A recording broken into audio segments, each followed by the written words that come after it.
183 personnes ont été interpellées cette nuit dans l'agglomération parisienne. Antoine Bienvaux, bonjour. Bonjour.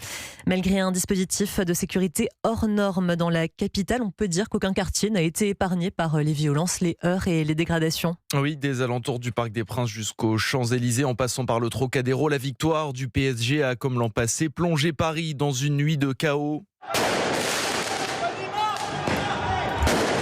Tirs de mortier, véhicules incendiés, abribus brisés. La fête des supporters a été gâchée par une minorité de casseurs. Dans le 8e arrondissement de la capitale, certains individus ont même tenté d'envahir un commissariat de police avant d'être repoussés. Plusieurs magasins de téléphonie notamment ont aussi été la cible de pillages autour des Champs-Élysées selon la police. Le périphérique parisien, théâtre de scènes de violence l'an passé, a lui aussi été brièvement envahi avant d'être évacué.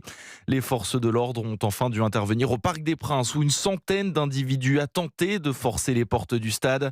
Des débordements jugés absolument inacceptables par Laurent Nunez, le ministre de l'Intérieur, qui parle tout de même d'une situation prévue et donc anticipée par la place Beauvau. Dernier bilan communiqué par les autorités, 416 interpellations dans toute la France pour cette nuit de célébration.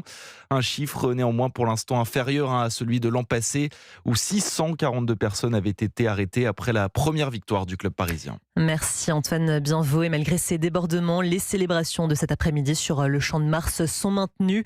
C'est ce qu'a confirmé la nuit dernière le ministre de l'Intérieur Laurent Nunez.